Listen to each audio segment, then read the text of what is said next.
नमस्कार।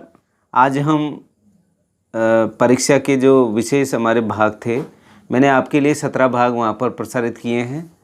और फिर भी मैं आपसे आज वर्ष 2018 और 2019 का जो माध्यमिक शिक्षा बोर्ड का जो पेपर था, उस पेपर पे मैं आज आपसे बात करूँगा। ये सत्र 2018 का पेपर है और यहाँ पर सत्र 2019 का पेपर है। सत्र 2018 और सत्र 2019 के पेपर को मैंने आधार इसलिए लिया है क्योंकि सत्र 2018 से पहले हमारी गणित की पुस्तक में कुछ परिवर्तन हुए थे सत्र 2018 से, इसलिए मैंने 2017 का पेपर यहाँ पर नहीं लिया। क्योंकि वहाँ पर वैदिक गणित में प्रश्नमाला 1.1, 1.2, 1.3, 1.4 हुआ करती थी, लेकिन यहाँ पर अभी जो हमारी पुस्तक है वहाँ पर केवल एक ही हमारा यहाँ पर अभ्यास है, प्रश्नावली 1 का। तो शुरू करने से पहले आप जो डिस्क्रिप्शन बॉक्स नीचे जो है उसमें आप देखें, वहाँ पर एक टेलीग्राम ग्रुप का एक लिंक दिया हुआ है। आप आपके मोबाइल से आप प्ले स्टोर से टेलीग्राम को डाउनलोड करके आप उस ग्रुप में जुड़ें। वहाँ पर मेरे द्वारा बनाया गया एक 3 मॉडल पेपर का सेट है और कुछ इम्पोर्टेंट प्रश्नों की लगभग 70-75 पेज का एक पूरा का पूरा वहाँ पर मॉडल पेपर है। और जितने भी मेरे वीडियोज़ हैं वो सारे के सारे उस जो टेलीग्राम ग्रुप है वहाँ पर है। आज मैं प्रश्न नंबर 1 से लेकर प्रश्न नंबर 30 तक की पूरे प्रश्नों की मैं बात करूँगा आपके बीच। आप उसको कॉपी और पेन लेकर ज़रूर बैठें और आप उसको बिल्कुल टिक करते चले जाएं, अपनी पुस्तक, कॉपी और पेन। तो सबसे पहले हम बात करते हैं माध्यमिक शिक्षा बोर्ड 2018 के पेपर पे पहले और दूसरे प्रश्न पर। पहले और दूसरा जो प्रश्न है वो हमें सबको पता है, मैंने बता चुका मैं आपको, वैदिक गणित से आता है। और वैदिक गणित से भी यहाँ पर 3 तरह की ही बातें पूछी जाने की संभावना है। पहला आपसे पूछेगा वो कि निम्न कोई भी संख्या देगा, जैसे उसने दे दी 103 का वर्ग ज्ञात करो, तो आपको वर्ग ज्ञात करना है। आधार और उपाधार 2 विधि है हमारे पास और दोनों सूत्र है, सीधा सूत्र में मान रखना है और आंसर आना है। इसी तरह दूसरा प्रश्न घनफल ज्ञात करो, तो आपको घनफल के भी प्रश्नों पर अभ्यास करना है। वहाँ पर भी आपको एक लाइन का ही एक फॉर्मूला है, वो लाइन का अगर आपको याद है तो आप निश्चित तौर पर प्रश्न कर लोगे। इसके बाद में जो समीकरण पर आधारित जो प्रश्न है, यहाँ पर आपके अभ्यास एक में नहीं है, वो सीधा एग्जाम्पल में है और एग्जाम्पल से आप आसानी से हल कर जाओगे। बाएं पक्ष दाएं पक्ष को किस प्रकार हम जोड़ते हैं, बराबर करते हैं, 0 के बराबर आता है कि नहीं आता, इस तरीके से वहाँ पर आपको मान ज्ञात करने हैं। तो आप 2 प्रश्न, क्योंकि हमारे पास समय केवल वन डे है, एक दिन है, एक दिन भी पूरा नहीं है हमारे पास, तो आप एक 2 प्रश्न घनफल के लो, वर्ग का लो और समीकरण का लो। ये तो हो गई आपकी 1 नंबर वाली बात। अब आता है प्रश्न नंबर 2। प्रश्न नंबर 2 जो हमारा है वो प्रश्न नंबर 2 आपकी जो प्रश्नावली है सेकंड वाली, रियल नंबर वास्तविक संख्या, वहाँ से ये प्रश्न पूछा जा रहा है। और विगत जो 2 वर्षों में यानी 2018 में पूछा गया था 196 का अभाज्य गुणनखंड करो और उनके घातों का योग ज्ञात करो। 2018 का प्रश्न रिपीट होने की पूरी संभावना होती है। तो यहाँ 196 के बारे में पूछा था, वहाँ पर कोई सी भी संख्या दे सकता है वो। और 2019 के अंदर जो इसमें से प्रश्न आया था वो HCF पूछा था, 68 और 119 का HCF ज्ञात करो। तो देखो HCF भी पूछ लिया उसने, इधर से आपको अभाज्य गुणनखंड वाला पूछ लिया। वहाँ पर शांत और अशांत वाली जो कंडीशन है आपकी प्रश्नावली जो चौथी है 2.4 में लंबी विभाजन किए बिना आपको बताइए कि निम्न जो परिमेय संख्याओं का दशमलव प्रसार शांत है या अशांत आवृत्ति का है।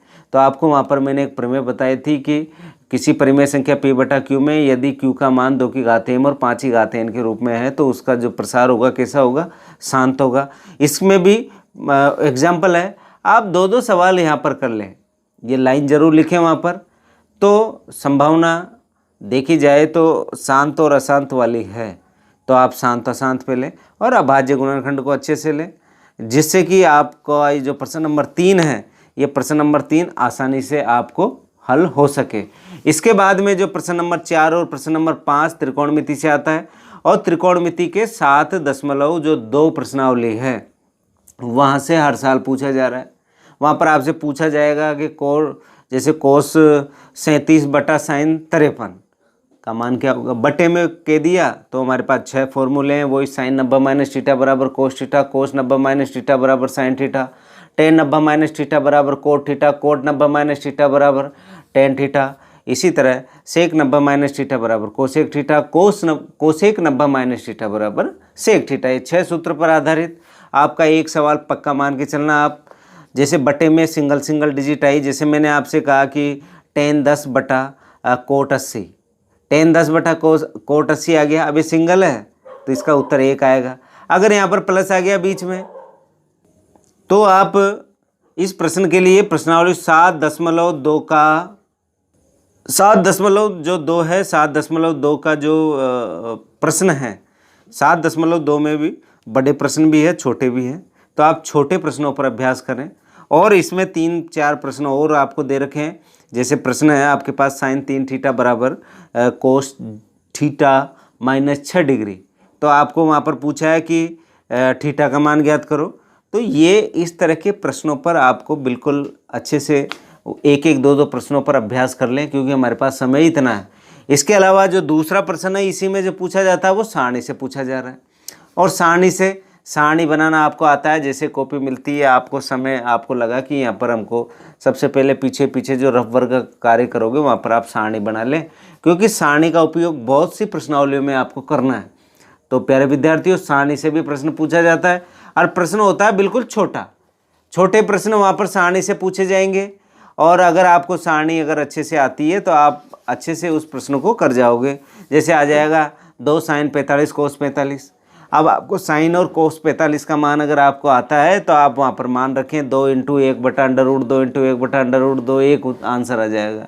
इसी तरह आपको 3 साइन 60, 4 साइन क्यूब 60, इस तरह के जो सारणी से संबंधित जो प्रश्न हैं उसको भी आपको अच्छे से वहाँ पर देखना है। तो ये और रियल कंडीशन में, जैसे सत्र 2018 के अंदर पूछा गया है कि एक ऊर्ध्वाधर छड़ की लंबाई और उसकी छाया का अनुपात 1/√3 है, तो उसने पूछा है सूर्य का उन्नयन कोण ज्ञात करो। उन्नयन कोण का मतलब थीटा पूछ लिया था मैंने वहाँ पर। जो मेरी विशेष क्लास का जो ये पीरियड है वहाँ पर भी मैंने आपको बताया था कि कई बार वो ऊंचाई और जो आपकी दूरी, हाइट एंड डिस्टेंस, वह वाला पार्ट है पार्ट नंबर 8, वहाँ से प्रश्न छोटा वाला प्रश्न पूछ लिया जाता है। अब इसने 1/√3 का प्रश्न पूछा है, तो वहाँ पर ये पूछ सकता है किसी व्यक्ति की लंबाई उसकी छाया के बराबर, तो थीटा का मान ज्ञात करो। आपको पता है थीटा का मान 45 डिग्री होता है यदि उसकी हाइट और उसकी छाया क्या हो, बराबर हो। तो इस तरह का प्रश्न वहाँ से निश्चित तौर पर पूछ लिया जाता है कई बार। तो आप ये 3 तरह के प्रश्न हैं, 2 प्रश्न आपके आने हैं, छोटे प्रश्नों पर हमको अभ्यास करना है। इसके बाद में जो अगला प्रश्न है आपके प्रश्न नंबर 6, ये प्रश्न नंबर 6 आपकी जो प्रश्नावली जो 10 है, प्रश्नावली 10 और 10 का नाम है आपका बिंदु पथ। और बिंदु पथ में भी कौन सी प्रश्नावली को हम देखें जिससे कि हमारा ये 1 नंबर पक्का हो जाए। तो आप जो ये प्रश्नावली है इसकी प्रमेय की हेडिंग, सभी प्रमेय की हेडिंग आपको याद कर लेनी है, क्योंकि वो हेडिंग से प्रश्न पूछा जाता है। एक लाइन का प्रश्न होगा और उत्तर भी एक शब्द का होगा या एक लाइन का होगा, इससे बड़ा नहीं पूछा जाएगा। जैसे किसी त्रिभुज के शीर्षों से समदूरस्थ बिंदु क्या कहलाता है, जैसे आपसे पूछ लेगा वो घड़ी के पेंडुलम के सिरे का बिंदु पथ ज्ञात करो। जैसे पूछ लेगा वह त्रिभुज जिसके लंब केंद्र, परिकेंद्र और अंत केंद्र संपाती हो तो वो कौन सा कहलाता है। इधर से आपसे पूछ लेगा कि त्रिभुज जिसका लंब केंद्र त्रिभुज का शीर्ष बिंदु होता है वो क्या उसे कौन सा त्रिभुज कहते हैं। तो इस तरीके से वहाँ पर बिंदु पथ से संबंधित जो प्रश्न हैं वो आपके यहाँ पर इसमें पूछे जाते हैं। और सत्र जो 2018 के अंदर पूछा गया था कि 2 दिए गए बिंदुओं से समदूरस्थ बिंदुओं का बिंदु पथ ज्ञात करो। तो आप ये जो विविध प्रश्नावली है आपकी 10वीं विविध प्रश्नावली को अच्छे से नोट कर लें। एक लाइन के आंसर है, उन आंसरों को आपको अच्छे से देखना है। और इसमें आपकी कोई सी भी जो आपकी डेस्क वर्क या जिस प्रकार आपके गुरुजी ने भी आपको इसमें से एक्स्ट्रा छोटे प्रश्न लिखाए होंगे, इसमें छोटे प्रश्न अगर आपके पास कॉपी भी अगर इधर उधर हो गई तो आपकी कोई सी भी पासबुक्स वगैरह में जो अन्य महत्वपूर्ण प्रश्न हैं उनके छोटे प्रश्नों पर आपको यहाँ पर निश्चित तौर पर अभ्यास करना है। और यहाँ पर देखो समतल पे लुढ़कने वाले वृत्त के केंद्र का बिंदु पथ होता है, बहुत महत्वपूर्ण है। घड़ी का पेंडुलम का बहुत महत्वपूर्ण है। तो इन प्रश्नों पर आपको अभ्यास करना है। अगला जो प्रश्न आता है प्रश्न नंबर 7, 1 नंबर का प्रश्न नंबर 7 जो आपका ज्योमेट्री से पूछा जाता है। ज्योमेट्री में प्रश्नावली 10, 11, 12 और 13 4 प्रश्नावलियाँ हैं। 10 की हमने प्रश्न नंबर 6 पर बात कर ली। तो अब जो 7वां प्रश्न है ये प्रश्न नंबर जो प्रश्नावली आपकी 11, 12 और 13 इन तीनों से पूछा जा रहा है आपके सत्र 2019 के अंदर से। प्रश्नावली 11 में पूछा गया है। तो प्रश्नावली 11 में आपको पता है कि हमारी जो समरूप आकृतियों से संबंधित ये प्रश्नावली है, वहाँ पर हमने थेल्स की प्रमेय जिसको आधारभूत अनुपातिक प्रमेय पर आधारित भी एक त्रिभुज और त्रिभुज के दो रेखाओं को मिलाने पर एक रेखा बनाते हैं और तीसरी भुजा के समांतर होती है बराबर अनुपात में, इस तरीके से वहाँ पर प्रश्न बनता है। इसी तरह वो क्षेत्रफलों का अनुपात उनकी संगत भुजाओं के वर्ग के अनुपात के बराबर होता है, वहाँ से प्रश्न बनता है। सीधा प्रश्न बनेगा, यानी 3 लाइन से चौथी लाइन पे नहीं पूछेगा। अगर इसमें से पूछेगा तो इस वर्ष जो 2019 का जो पेपर आया था, 2019 के पेपर में प्रश्नावली 11 से ही प्रश्न था और सत्र जो 2018 का जो प्रश्न था वो प्रश्नावली जिससे इससे अगले वाली जो व्रत से प्रश्न पूछा गया है। तो आप व्रत का जो महत्वपूर्ण बिंदु आपको लास्ट में दे रखें और जो छोटे छोटे प्रश्न हैं वहाँ पर यह पूछा गया था सत्र 2018 में वृत्त के केंद्र से समान दूरी पर स्थित जीवाओं का अनुपात लिखिए। आपसे पूछ सकता है किसी वृत्त के लघुचाप द्वारा केंद्र परांतरित कोण परिधि परांतरित कोण का क्या होता है, क्या संबंध होता है। आपको एक चित्र भी दे सकता है, वो केंद्र पर आपको दे देगा वो 100 डिग्री का कोण, तो परिधि पर कोण पूछ लेगा। आपसे एकांतर जो बन रहे हैं कोण, जैसे एक ही चाप से वृत्त की परिधि पर जो बने कोण होते हैं बराबर माप के होते हैं, एक 50 का दे देगा, दूसरा पूछ लेगा। तो आपके जो अन्य महत्वपूर्ण से संबंधित जो 17 लाइनें हैं उन 17 लाइनों को आप बिल्कुल अच्छे से पढ़ जाएं, क्योंकि हमने प्रश्नावली को तो पढ़ ही लिया पूरी को, तो आप इन 17 लाइनों को भी नहीं छोड़ें, क्योंकि 1 नंबर का प्रश्न आपको निश्चित तौर पर परीक्षा में यहाँ से मिलेगा। इसके बाद में प्रश्न नंबर 8 आता है, वो 8 आता है आपका प्रायिकता से। प्रायिकता का मैंने यहाँ पर आपको मेरे जो परीक्षा स्पेशल है वहाँ पर मैंने अच्छे से समझा रखा। ताश समझा रखे हैं आपको। ताश में भी प्रश्न बहुत सारे बनते हैं। 52 ताश के 52 पत्ते होते हैं। फेस कार्ड वाले आप कहोगे, फेस का मतलब जिसमें चेहरा बना हो, फेस कार्ड वाले पत्तों की बात होगी वहाँ पर। आपके लीप और अलीप वर्ष की बात होगी वहाँ पर। आपका पासे की बात होगी वहाँ पर। आपके थैले वाली बात होगी। तो ये जो छोटे छोटे जो प्रश्न हैं, इसका एकलौता सूत्र है प्रायिकता बराबर जो आपके जो प्रयोग है या घटना है उसके अनुकूल परिणाम बटा कुल परिणाम। वहाँ पर ये बात अगर आपको याद है तो आप इस प्रश्नावली का सवाल गलत करोगे ही नहीं। इसके बाद में जो अगली प्रश्नावली आती है, अगला प्रश्न आता है प्रश्न नंबर जो 9 और 10। प्रश्न नंबर 9 और 10 आपका सड़क सुरक्षा से होता है और सड़क सुरक्षा के अंदर आपको सीधा पता है कि वहाँ से 2 प्रश्न पूछे जाता है एक एक लाइन के।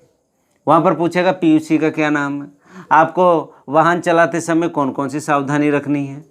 आप कहोगे कि सर और कौन कौन से प्रश्न बनेंगे, आपसे पूछेगा कि बताइए रुकने की दूरी का सूत्र क्या होगा, तो आप बताओगे रुकने की दूरी बराबर प्रतिक्रिया दूरी प्लस अवरोध दूरी। तो ये छोटी छोटी बात वहाँ पर आपके सड़क सुरक्षा के अंदर पूछी जाएगी। और भी सड़क सुरक्षा में कई सारे छोटे छोटे प्रश्न बनते हैं। ज़्यादा से ज़्यादा छोटे प्रश्नों पर इस पर फोकस रखना, क्योंकि यहाँ से छोटे प्रश्न 2 आते हैं और दोनों परीक्षा में बहुत महत्वपूर्ण है। क्योंकि पीयूसी का पूरा नाम है, जैसे आप कहोगे पीयूसी का पूरा नाम है पोल्यूशन अंडर कंट्रोल सर्टिफिकेट, जिसको हिंदी में बोलते हैं क्या बोलोगे, प्रदूषण नियंत्रित प्रमाण पत्र। इसी तरह आप और भी इसमें बहुत सारे प्रश्न बन रहे हैं, जैसे आंकड़ों का अध्ययन क्यों आवश्यक है, आंकड़ों का अध्ययन से हमें कौन कौन से लाभ होते हैं। इधर से आप कहोगे कि जिस प्रकार हम कोई उसमें जाते हैं कोई रोड पे, तो वहाँ पर सीसीटीवी कैमरा लगा होता है। सीसीटीवी कैमरा कितना देख सकता है, तो वहाँ पर एक इकलौता ही सवाल है सीसीटीवी कैमरे का। वो जैसे 12 मीटर ऊंचा एक पोल है और 13 मीटर दूर तक वो देख सकता है, तो पोल से और देखने वाली दूरी पूछेगा और इससे पोल के चारों तरफ जो बना वृत्त है उसका क्षेत्रफल पूछ लेगा। तो ये जो सीसीटीवी कैमरा वाला प्रश्न है इसको तो रट्टा मार लेना, क्योंकि परीक्षा में निश्चित तौर पर आता है, हर साल पूछा जा रहा है। तो ये 2 नंबर में पूछ लिया जाता है ये सीसीटीवी कैमरा वाला। इसी तरीके से आपका और भी वहाँ पर प्रश्न होते हैं, जैसे प्रतिक्रिया दूरी प्लस अवरोध दूरी, ये दूरी रुकने का है आपका। इधर से वो जो आपका आपने देखा जो उसकी वो होती है आपके जैसे चौराहे पे लगी रहती है वो लाइट, उस लाइट का जो आकार होता है अष्टभुजाकार होता है, तो वहाँ पर भी ये प्रश्न पूछा गया है। तो इसके छोटे प्रश्न मुश्किल से 8 से 7-8 प्रश्न हैं छोटे छोटे, जो आपको 2 नंबर दिला जाएंगे, ऐसा मेरा मानना है। तो ये हमने भाग ए के 10 प्रश्नों पर बात की है। अब देखिए भाग ब में 2-2 नंबर के प्रश्न पूछे जाते हैं, और 2-2 नंबर के प्रश्नों में हम बात कर रहे हैं यहाँ पर प्रश्न नंबर 11 की, और 11 आपका वही वैदिक गणित। हमने देखो वैदिक गणित के अंदर वर्ग की बात कर ली, घनफल की बात कर ली, हमने समीकरण की बात कर ली। समीकरण कभी कभी वो यहाँ पर 2 नंबर में भी पूछ लेता है, लेकिन पिछले 2-3 साल से ध्वजांक विधि नहीं आ रही, तो आप ध्वजांक विधि आपके जो अभ्यास 1 है, ये अभ्यास 1 के अंदर ध्वजांक विधि के सवाल 4 दे रखे हैं, 12, 13, 14 और 15। इन चारों सवालों में 1-2 सवालों, एक ही सवाल की प्रैक्टिस कर लो, कोई सा भी आ जाए। आपको तरीका अगर एक आता है तो आप कोई से भी तरीके से आप उस सवाल को कर सकते हो। इसी तरह निखिलम विधि से भाग का भी वो पूछ ले सकता है। एक प्रश्न निखिलम का कर लें, एक प्रश्न ध्वजांक का कर लें, और एक प्रश्न सूत्र परावर्त्य आधारित विधि का कर लें। तो मेरा कहने का अर्थ ये है कि आप ज़्यादा फोकस ध्वजांक विधि और निखिलम विधि पे रखें। 2 नंबर का प्रश्न यहाँ से पूछा जा सकता है। इसके बाद में अगला प्रश्न आता है आपका वही दूसरी प्रश्नावली का। मैंने वहाँ पर आपको बताया था कि वो शांत पे मेरा ज़्यादा फोकस था। HCF पे मैंने कहा था कि HCF का प्रश्न पूछा जा सकता है यूक्लिड विभाजन प्रमेय का से, तो यूक्लिड विभाजन प्रमेय का पर आपको ध्यान रखना है। इधर से आपको HCF निकालना है किससे, यूक्लिड विभाजन प्रमेय का से। आपको एक लसप है इंटू मसप है बराबर प्रथम पद इंटू द्वितीय पद, वो मैंने वहाँ पर आपको बता रखा है, वहाँ उसकी प्रैक्टिस करनी है आपको। तो ये 2-3 बातें हैं जो अगर आपने अच्छे से कर ली याद, तो प्रश्न नंबर 12 आपकी जेब में आएगा निश्चित तौर पर। प्रश्न नंबर 13 में क्षेत्रफल, 13 और 14 का जो प्रश्न है वो क्षेत्रफल से संबंधित है। 2 प्रश्नावलियाँ हैं, एक तो गणगणा, बेलन, शंकु और आपका गोला है, गोले से संबंधित है। वहाँ मैंने बता रखा 2 नंबर का किसी वृत्त की परिधि 22 metre, 44 metre, 66 metre, 88 metre, 110 metre, 132 metre, 154 metre है, तो उसका क्षेत्रफल ज्ञात करो। तो आपको सीधा सीधा प्रश्न वहाँ पर पूछा इस तरह का ही जाएगा। जैसे वो पूछ लेगा एक घन का संपूर्ण पृष्ठीय क्षेत्रफल, जैसे उसने दे दिया आपको 216 वर्ग मीटर है, तो इसकी भुजा ज्ञात करो। तो ये तो घन की बात हो गई। इसी तरह आपको गोले का दे सकता है, एक गोले की त्रिज्या 5 सेंटीमीटर है, और 1-1 सेंटीमीटर के उस बड़े गोले को पिघलाकर कितने छोटे गोले बनाए जा सकते हैं। तो इस तरह के प्रश्न, छोटे छोटे जो प्रश्न हैं वो प्रश्न आपको विशेष तौर पर करने हैं। 2 प्रश्नावलियाँ हैं आपके पास, एक तो त्रिज्यखंड और एक वृत्तखंड की, और त्रिज्यखंड और वृत्तखंड और चाप की लंबाई, यानी 3 इकलौते सूत्र हैं वहाँ पर। तीनों सूत्रों पर आधारित एक प्रश्न पूछेगा। जैसे वो पूछ ले आपसे कि किसी वृत्त की किसी वृत्त की जो त्रिज्याएँ हैं, त्रिज्याओं द्वारा जो कोण बनता है वो थीटा डिग्री का होता है। थीटा डिग्री बराबर उसने दे दिया 60 डिग्री, और उस वृत्त की जो त्रिज्या दे दी उसने 7 सेंटीमीटर।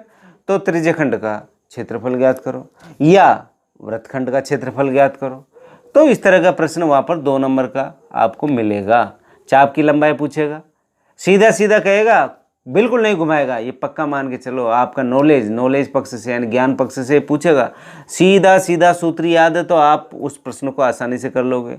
इसी तरह गणगणा वाले प्रश्न हैं, छोटे छोटे प्रश्न, क्योंकि 2 नंबर में आपके छोटे ही प्रश्न आने, आप सोचोगे बड़े आएंगे, ये संभव नहीं है।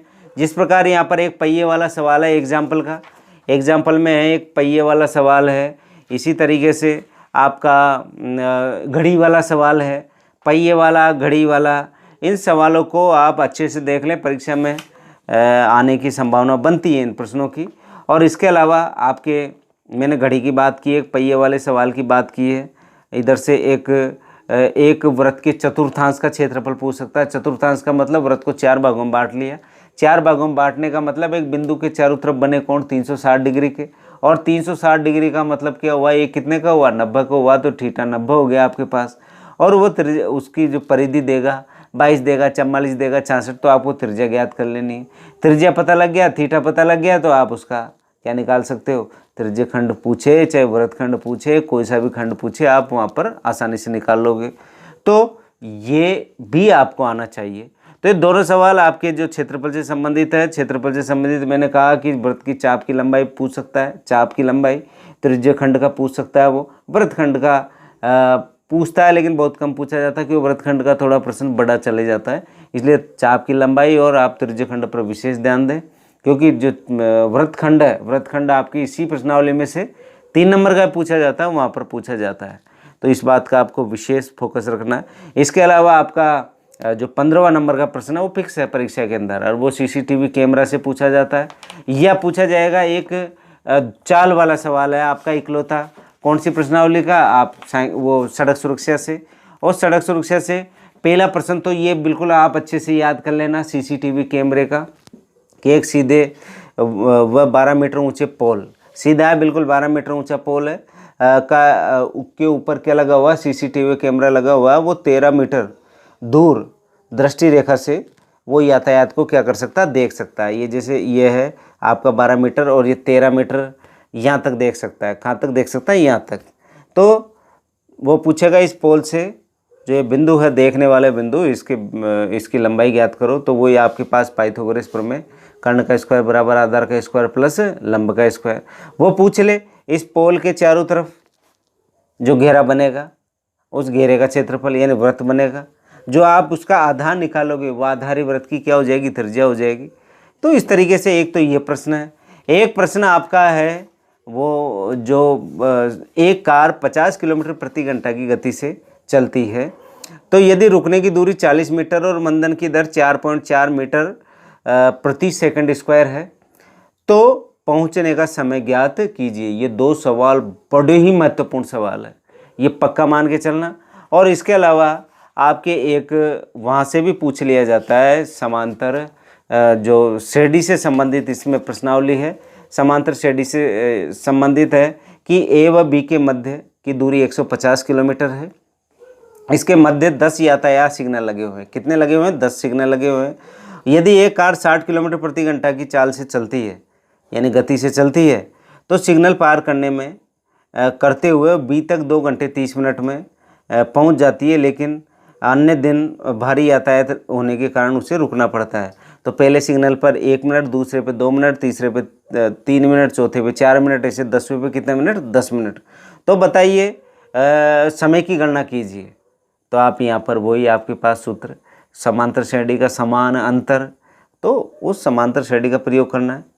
तो 3 ही मैंने यहाँ पर सवालों पर प्रेशर दिया है मैंने। एक तो सीसीटीवी कैमरा, एक दूरी वाला वो 40 वाला, और एक आपका ए और बी के मध्य जो सिग्नल वाला सवाल 150। इन तीनों सवालों को याद कर लें और अच्छा रहेगा। इसके बाद में हमारा खंड आता है सी वाले खंड में 10 सवाल है, और इस खंड को हम बड़े सोच समझ के साथ करें, क्योंकि इस खंड में से अगर अच्छे करेंगे हम प्रश्न, तो ही हमारी परसेंटेज यहाँ पर बनती है। क्योंकि 1-1 नंबर के फिक्स है सारे कार्य, 2-2 नंबर का फिक्स है, 3 का भी फिक्स है, लेकिन 3 का क्या है, मामला थोड़ा बड़ा है, क्योंकि प्रश्न 10 है और प्रश्नावलियाँ भी बहुत सारी जहाँ से यहाँ पर पूछा जाता है। तो यहाँ पर जो पहला ही प्रश्न होगा, वो पहला प्रश्न होगा प्रश्नावली 3 में से आपके। और जो प्रश्नावली 3 है, वो प्रश्नावली 3 आपकी जिससे संबंधित है, उसका नाम है बहुपद। और बहुपद में मुख्य रूप से जैसे जो सत्र 2018 में विभाजन एल्गोरिथम विधि से fx में gx का भाग देने के लिए कहा था उसने, यानी विभाजन एल्गोरिथम विधि जिसको हम शेषफल विधि से भी पुकारते हैं, 2018 में पूछा गया था। और जो 2019 का जो पेपर था, 2019 के जो पेपर के अंदर आपसे पूछा गया था कि गुणनखंड विधि से एक समीकरण दे रखा था 1/x plus 1/x minus 6 plus बराबर 6/x, x is not equal to 1 और 2 जो भी था उसमें। तो ये प्रश्न पूछा गया था, वहाँ पर गुणनखंड विधि पूछ ली, भाग लगाने वाली बात हो गई, यानी विभाजन एल्गोरिथम। तो जो आज जो 2020 का पेपर है, वो शून्यक से संबंधित प्रश्नों पर आप विशेष फोकस रखना। प्रश्नावली आपकी 3.1 जो शून्यक पर आधारित है, इसके जो एग्जाम्पल्स हैं, एग्जाम्पल्स 1 है, 2 हैं, 3 हैं, ये एग्जाम्पल बहुत महत्वपूर्ण हैं। इन एग्जाम्पलों पर आपको फोकस रखना। और इस प्रश्नावली जो 3.1 है, उसका चौथा सवाल है, चौथे सवाल पे भी आपको फिक्स फोकस रखना है। इसके अलावा आपसे पूछेगा वो कि द्विघात बहुपद ज्ञात कीजिए जिसके शून्यकों का योग और शून्यकों का गुणनफल आपको संख्याएं दे रखी है। तो वो एक्स स्क्वायर माइनस शून्यकों का योग कोष्टक एक्स प्लस शून्यकों का गुणनफल और किसके रूप में, के के रूप में बराबर 0, उस पर लगाकर आप इसको कर सकते हैं। तो शून्यकों पर प्रेशर करना, शून्यक के बाद में आपको भाग विधि पर आपको प्रेशर करना है। कौन सी विधि पर, भाग विभाजन एल्गोरिथम विधि जिसको बोलते हैं। एफ एक्स में किसका भाग लगाना है, जी एक्स का भाग लगाना है। तो ये आपके एग्जाम्पल, इस प्रश्नावली में एग्जाम्पल पर विशेष फोकस रखना। इसके अलावा आपसे इसमें श्रीधराचार्य से संबंधित भी प्रश्न पूछे जा सकते हैं। श्रीधराचार्य की जो सूत्र है कि x is equal to minus B plus minus under root B square minus 4ac upon 2a, तो श्रीधराचार्य पर भी आपको यहाँ पर फोकस रखना है। इसके बाद में इससे मैंने कह दिया आपसे 2018 के अंदर आपको विभाजन एल्गोरिथम पूछा गया और 2019 के अंदर आपको जो पूछा गया है वो गुणनखंड विधि द्वारा समीकरण को हल करना है, यानी गुणनखंड पूछा गया।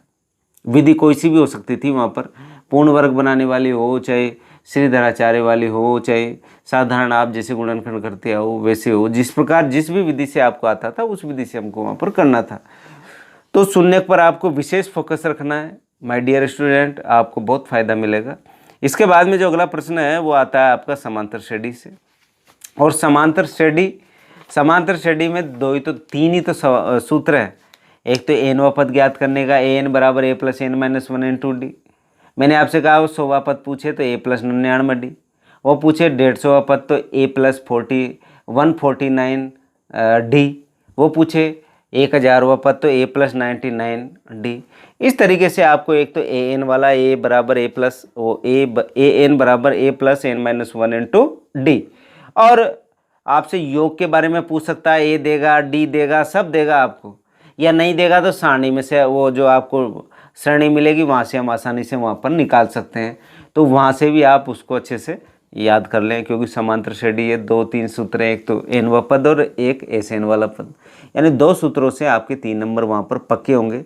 यहाँ पर पूछा गया था 2018 में, यदि एक समांतर श्रेणी का दूसरा और तीसरा पद 3 और 5 है, दूसरा ए प्लस डी, मैंने कहा था जो दूसरा पूछे तो डी एक कम होता है, ए प्लस डी बराबर कितना आ गया, 3 आ गया। उसने कहा तीसरा पद ए प्लस 2d बराबर कितना, 5। लाइन डाली, ए कटा, डी का मान निकाला, समीकरण में रखा, ए डी का मान आया, ए डी का मान आते ही प्रथम 20 पदों का योगफल, यानी एस एन बराबर एन बटा 2 बड़ा कोष्टक 2a plus N minus 1 into D. तो उस सूत्र में आप रखोगे और आप आसानी से आप इस प्रश्न को वहाँ पर हल कर लोगे। इसके बाद में जो 2018 के अंदर पूछा गया था और 19 के अंदर पूछा गया था कि 2 से 101 के मध्य 5 से विभाज्य होने वाली प्राकृत संख्याओं का योगफल ज्ञात करो। 2 से लेकर 101 तक पूछा गया था, तो 2 में जाता नहीं है, 3 में नहीं जाता, 4 में नहीं जाता, 5 में तो जाता ना, 5 का भाग, 5, 10, 15, 20, ये श्रेणी बन गई। लास्ट का आप ले सकते हैं 101 में 5 का नहीं जाता, 100, तो आपके पास आ गया 5, 10, 15 और लास्ट में 100। और सीधा सीधा आप सूत्र लगा दो, चाहे एस एन का बड़ा वाला लगाओ चाहे छोटा वाला सूत्र लगाओ, आसानी से वहाँ पर हल हो जाता है।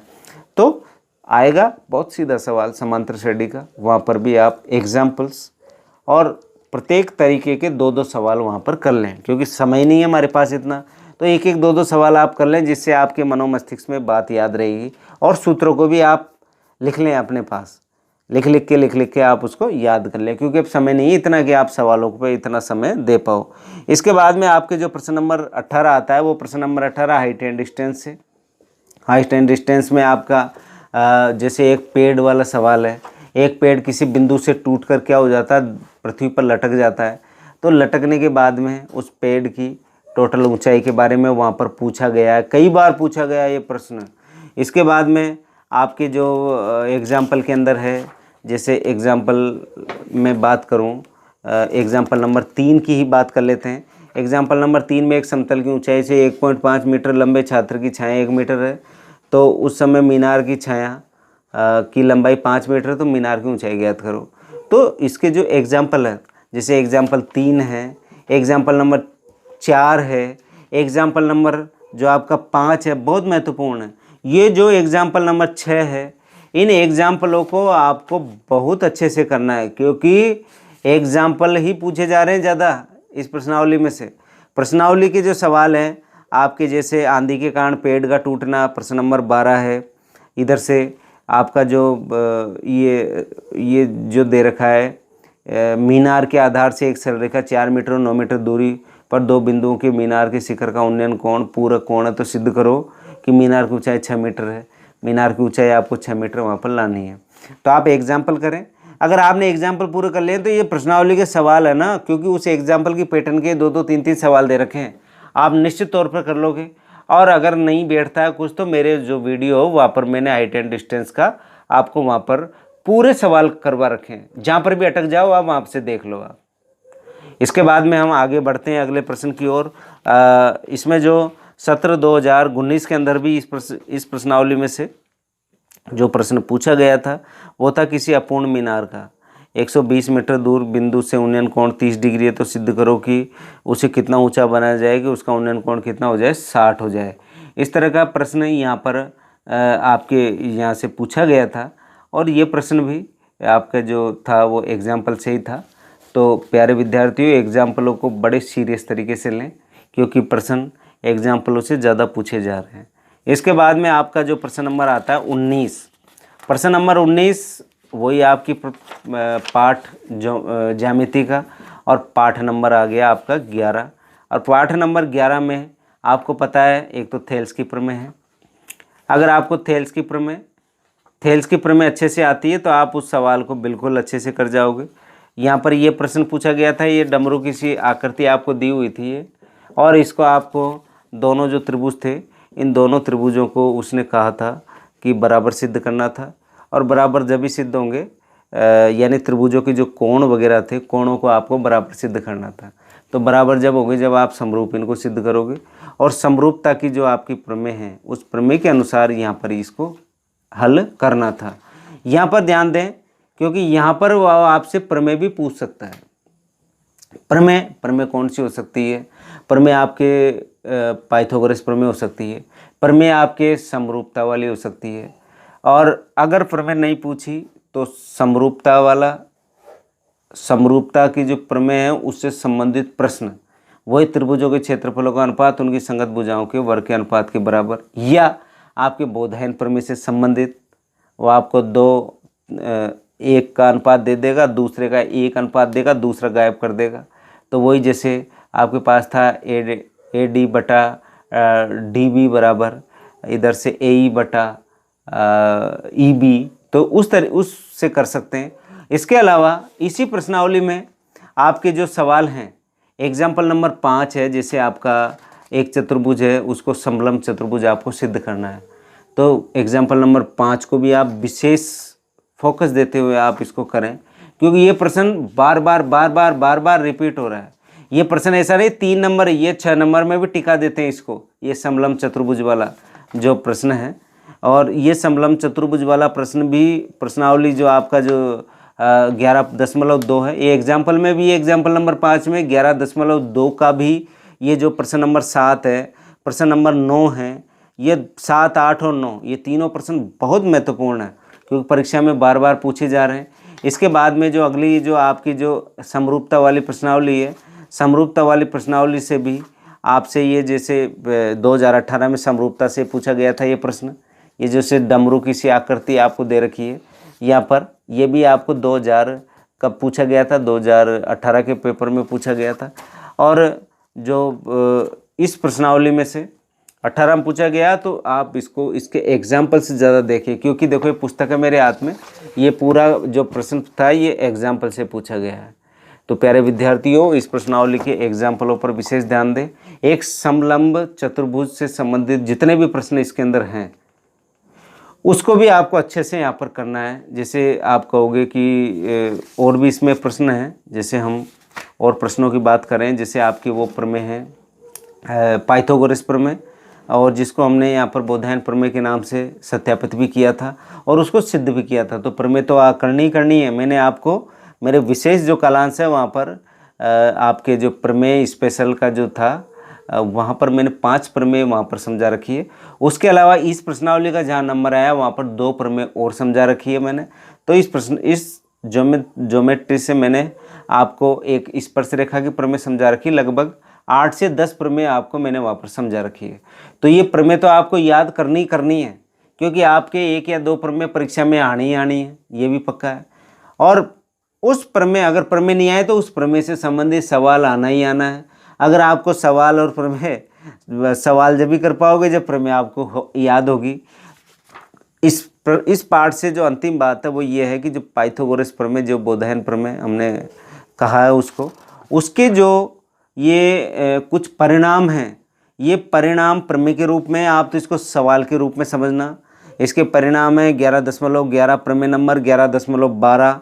इधर से ये जो दो, तो ये परिणाम, इसके जो परिणाम हैं इनको आपको अच्छे से याद कर लेना है, क्योंकि ये प्रश्नावली का बिल्कुल ये मान के चलना बहुत महत्वपूर्ण कंसेप्ट है, क्योंकि यहाँ से प्रश्न पूछे गए हैं और पूछे जाने की संभावना पूरी है।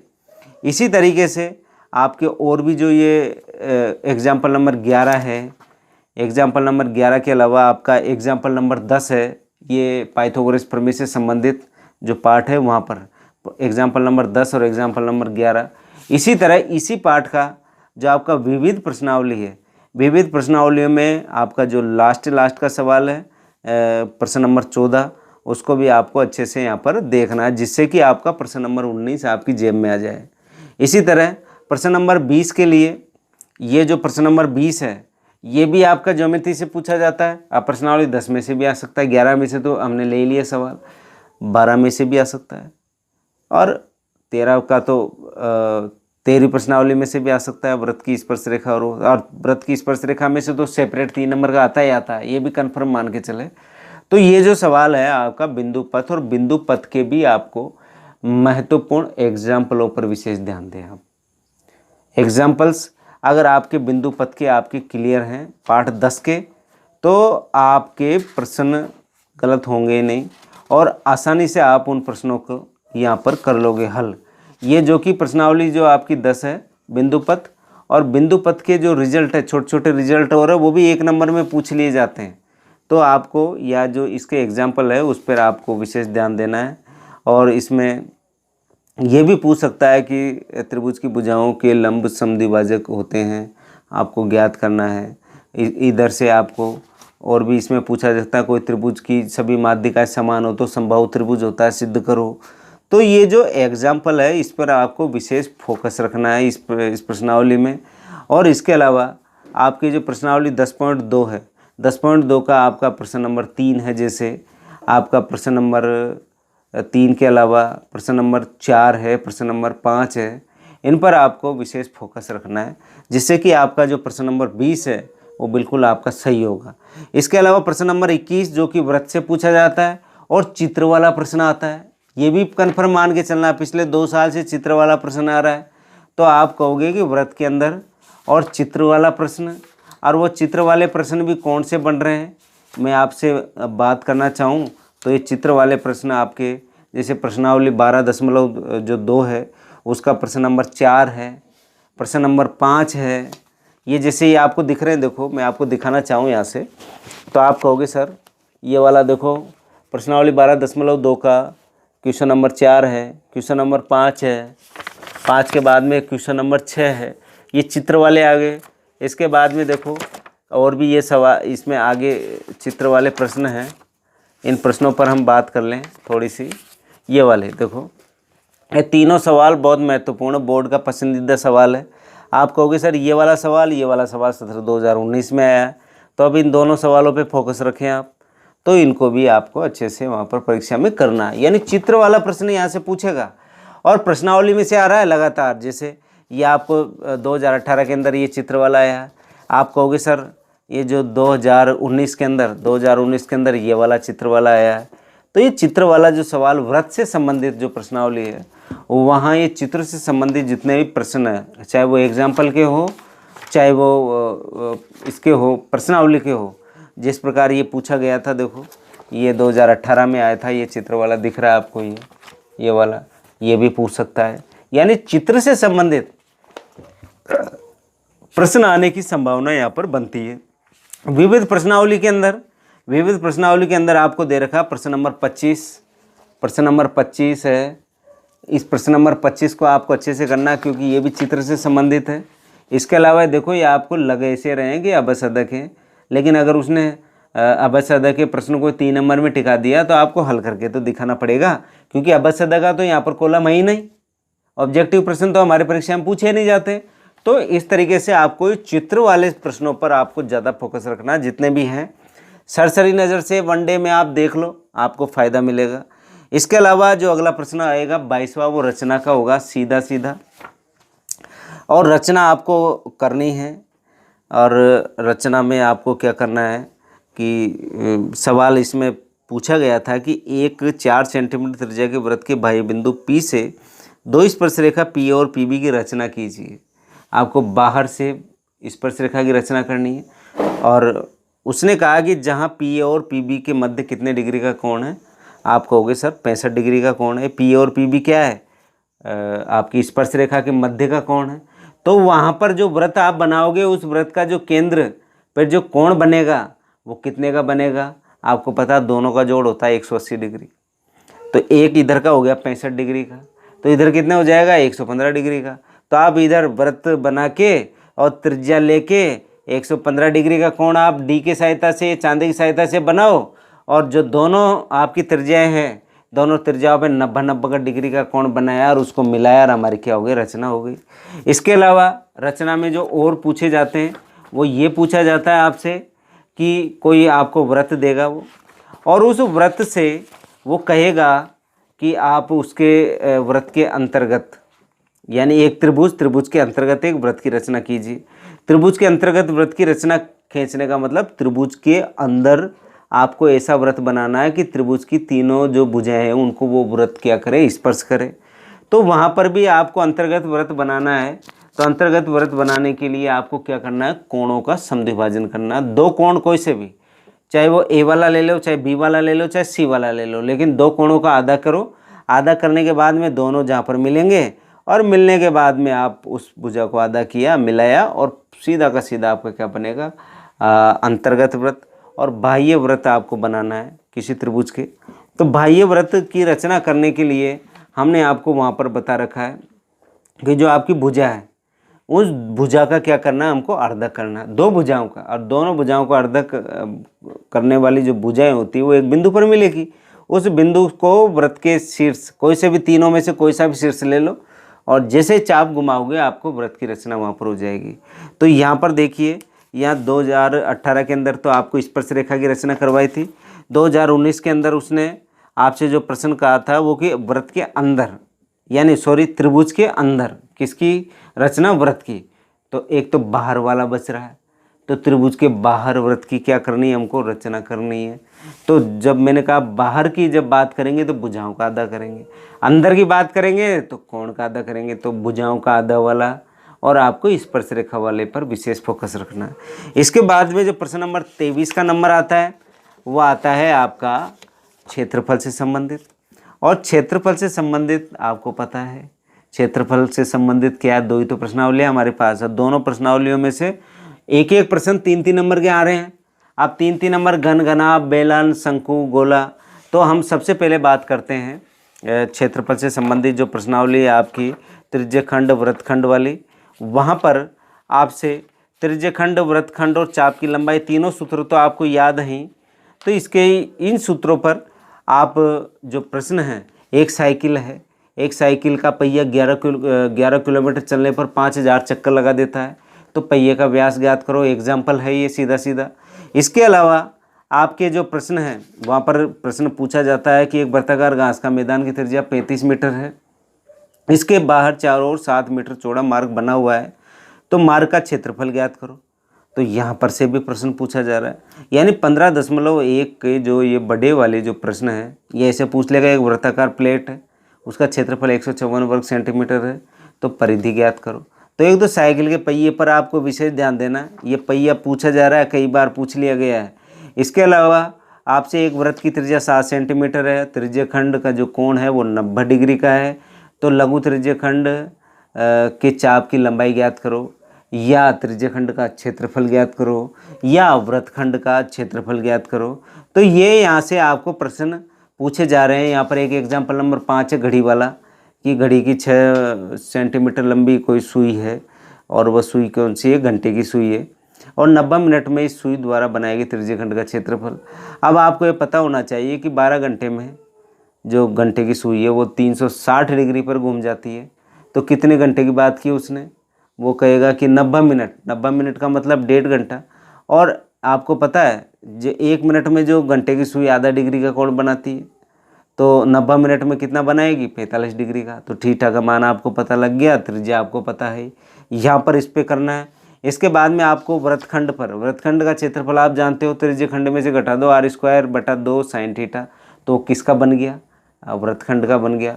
इस तरीके से त्रिज्य खंड और वृत्तखंड पर आधारित आपके जो सवाल हैं उनको आपको अच्छे से करना है। इसके बाद हम बात करें प्रश्नावली 15.3, इसमें चित्र दे रखे हैं, चित्र से संबंधित प्रश्न भी पूछ लिए जाते हैं। तो इसका जो प्रश्न नंबर 3 है प्रश्नावली 15.3 का, इसी तरह इसका ये जो एग्जाम्पल्स हैं, एग्जाम्पल्स जो आपके जो दे रखे हैं यहाँ पर, जैसे एग्जाम्पल नंबर 12 है, एग्जाम्पल नंबर 11 है, और ये आपके जो प्रश्नावली 15.3 का प्रश्न नंबर 3 है, प्रश्न नंबर 5 है, प्रश्न नंबर 7 वेरी इंपॉर्टेंट है, प्रश्न नंबर 8 भी बहुत महत्वपूर्ण है, प्रश्न नंबर 10 भी बहुत महत्वपूर्ण है। तो मैंने आपसे कहा है प्रश्न नंबर 2 है, प्रश्न नंबर 5, 7, 8, इसके बाद में प्रश्न नंबर 10। इन प्रश्नों को आपको अच्छे से याद करना है, क्योंकि आपके पास 3 ही सूत्र है, तीनों सूत्रों से इनको करना है। इसके अलावा जो पृष्ठीय क्षेत्रफल और आयतन है गणगणाभ से, गणगणाभ में पूछेगा वो डबल आकृतियाँ एक साथ, डबल की बात करेगा वो, जैसे घन और घनाभ है, जैसे गोला और आपका शंकु है, जैसे घनाभ और गोला है, 2 आकृतियों से संबंधित पूछेगा। जैसे 3 धातु के 3 समान कोर वाले जो आपके घन हैं वो 3 सेंटीमीटर, 4 सेंटीमीटर और 5 सेंटीमीटर के, इनको पिघला कर एक नया घन बनाना है।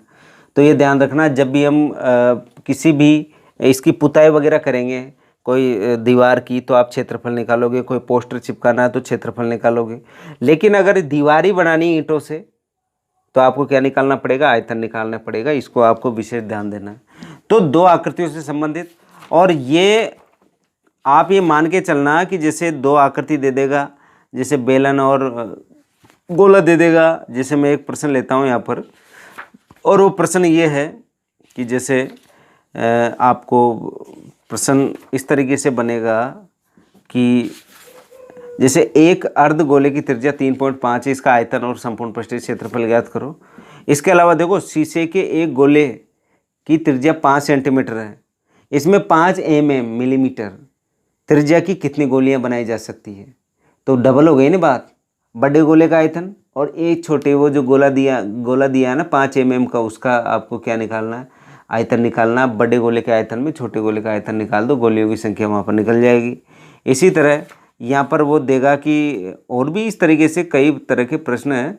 जैसे एक बेलन के, एक जो बेलन है वो शीशे का बना हुआ है और उस बेलन की त्रिज्या 4 सेंटीमीटर, ऊंचाई 10 सेंटीमीटर, इसको पिघलाकर 2 सेंटीमीटर के कितने गोले बनाए जा सकते हैं। तो बेलन का आयतन, अरे वो जो गोला है उसका आयतन, बेलन के आयतन में गोले का भाग लगा दो, संख्या आपको निकल के आ जाएगी। इस तरीके से आपको ये क्षेत्रफल से संबंधित जो प्रश्नावली है उस पर आपको विशेष फोकस रखना है। इसके बाद में आपके दोनों प्रश्न हो गए 23 और 24। 25वां प्रश्न आपका आता है आपकी प्रायिकता से। प्रायिकता में 2018 में थैले का आया था, सफ़ेद गेंद, लाल गेंद, पीली गेंद, तो गेंदों से संबंधित आया था। और 2019 के अंदर जो पूछा गया था, एक थैले में 15 कार्ड हैं, 1 2 3 4 5 15 तक अंक लिखे हुए हैं। अब उसने पूछा था कि अभाज्य संख्या है, अभाज्य संख्या आपको अभाज्य संख्या से संबंधित यहाँ पर प्रश्न आया था। तो इसी तरीके से देखो, न ताश का पूछा 3 नंबर में, न पासे का पूछा, न लीप वर्ष अलीप वर्ष का पूछा। तो ताश, पासा, लीप वर्ष अलीप वर्ष और सही पेन, खराब पेन, ये 5 सवाल हैं। इन 5 सवालों को अच्छे से कर जाना, इनमें से एक प्रश्न आपको मिल जाएगा, ये मान के चलना आप, ऐसा मेरा मानना है। इसके बाद में हम बात करते हैं खंड 4 की, यानी खंड डी जिसको हम बोलते हैं हमारी परीक्षा में, या भाग द। भाग द के अंदर सीधा फिक्स है, आपके पास जो प्रश्न पूछे जा रहे हैं वो प्रश्न पूछे जा रहे हैं आपके किसके, ग्राफ के। और ग्राफ को हम बोलते हैं आलेखीय विधि से आपको ग्राफ खींचना है। और उसमें भी आपको विशेष ये सावधानी रखनी है कि 6 नंबर का मामला है तो आप पैमाना भी लिखें, और पैमाना लिखोगे तो आपको अंक भी क्योंकि कटने की संभावना नहीं है। कोई टीचर ने सोचा कि भाई चलो इसने पैमाना नहीं लिखा तो चलो इसको आधा नंबर हटा देते हैं, लेकिन हम तो ये चाहते हैं हमारा आधा नंबर भी क्यों कटे। तो आप पैमाने पर भी बात करें। और इसके अंदर जो प्रश्न पूछे जा रहे हैं आप इसमें जैसे एग्जाम्पल नंबर आपका पहला ही है, पहले में यानी एग्जाम्पल नंबर 7 में 3 सवाल है, एक सवाल कर लो आप। एग्जाम्पल नंबर जो 7 है उसका पहला ही आप सवाल तैयार कर लें। इसके अलावा जो प्रश्नावली 4.1 है, प्रश्नावली 4.1 का प्रश्न नंबर 2, प्रश्न नंबर 2 में आपके 4 सवाल है, कोई सा भी एक सवाल अच्छे से तैयार कर लें। प्रश्नावली का तीसरे का इसके अंदर आपके पास 2 सवाल हैं, कोई सा भी एक सवाल तैयार कर लें। प्रश्न नंबर 4 इम्पोर्टेंट है, प्रश्न नंबर 4 को महत्वपूर्ण समझ के आप इसको करें।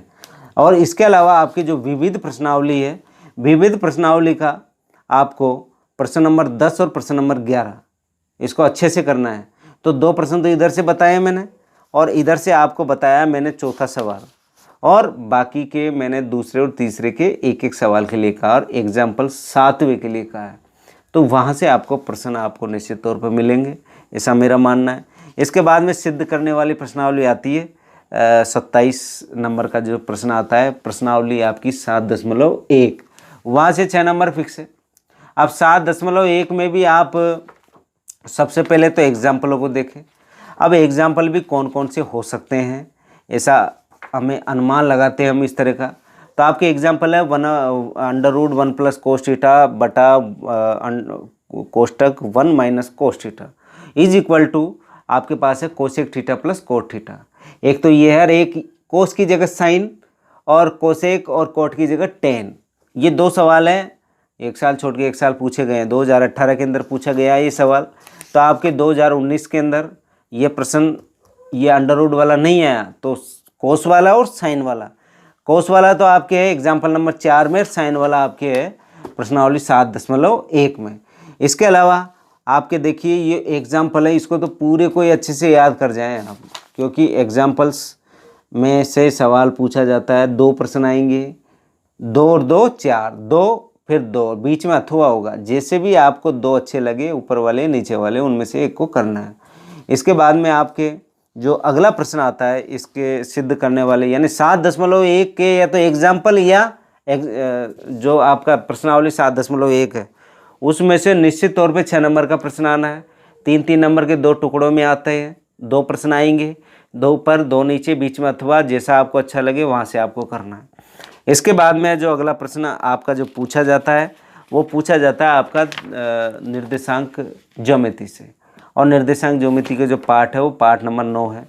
वहाँ से आपका पूछा जाएगा कि यहाँ तो 2018 के अंदर सीधा सीधा दूरी सूत्र से x का मान पूछा था, और दूसरा पूछा था आपके M1 और M2 से संबंधित।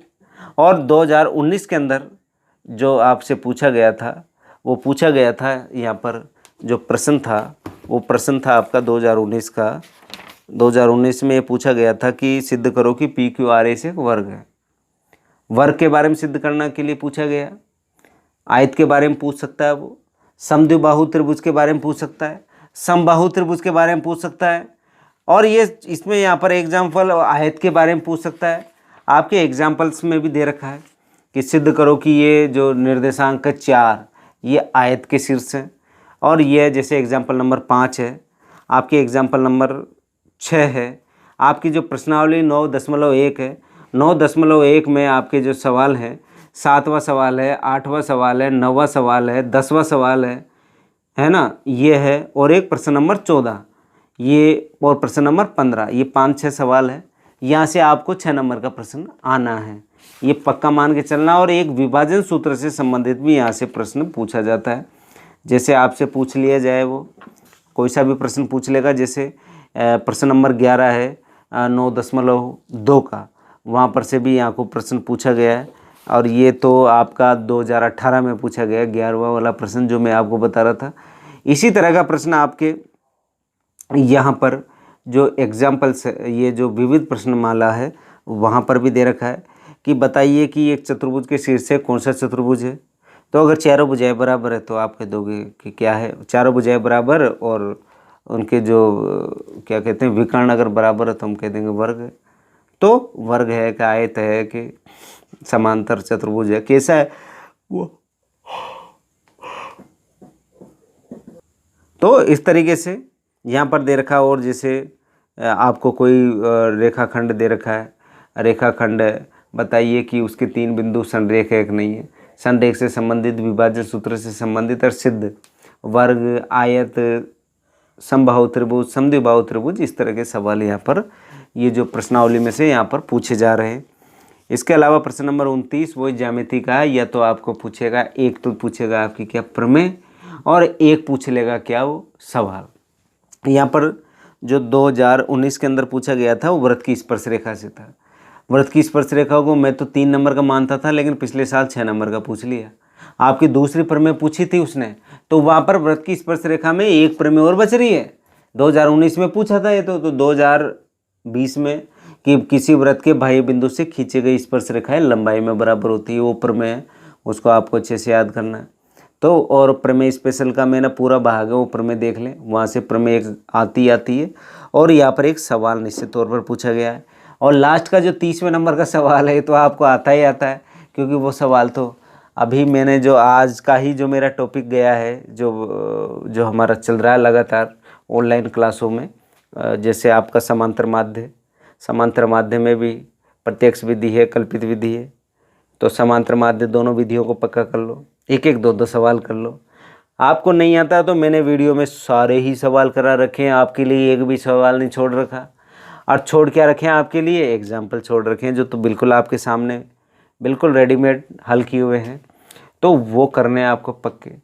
इसके अलावा माध्यक का सवाल पक्का करना है और एक बहुलक का करना है, क्योंकि 2019 में माध्यक और बहुलक पूछा है, तो 2020 के अंदर आपको समांतर माध्य के साथ माध्यक भी पूछ सकता है, समांतर माध्य के साथ बहुलक भी पूछ सकता है। इस तरीके से हमने पूरे प्रश्नों पर, यहाँ पर एक एक प्रश्नों पर मैंने चर्चा की। कई छात्रों ने मुझे मेरे नंबर पर मैसेज करके बताया कि सर आप है ना जो कुछ इम्पोर्टेंट प्रश्नों पर आप अपनी बात रखें, लेकिन मैं प्यारे विद्यार्थियों कहना चाहता हूँ, परीक्षा का अर्थ होता है जो पेपर बनाने वाला उसका क्या मूड है, उसने किस तरीके से उस पेपर को सेट किया है, क्योंकि ब्लूप्रिंट तो फिक्स है, बोर्ड ने हमको दे रखा है कि यहाँ अथवा का आना है, ये ज्ञान पक्ष से आना है, या बोध से आना है, ये कौशल से आना है। लेकिन अब कौशल में भी 3 तरह के सवाल हैं, तो कौन सा वो पूछे, तो ये उनके ऊपर है। हमें ये आइडियालॉजी में नहीं फंसना है, हमें उसका बेसिक कंसेप्ट देखना है, क्योंकि समय हमारे पास कितना सा बचा है, एक दिन का, एक दिन में भी 24 घंटे नहीं है।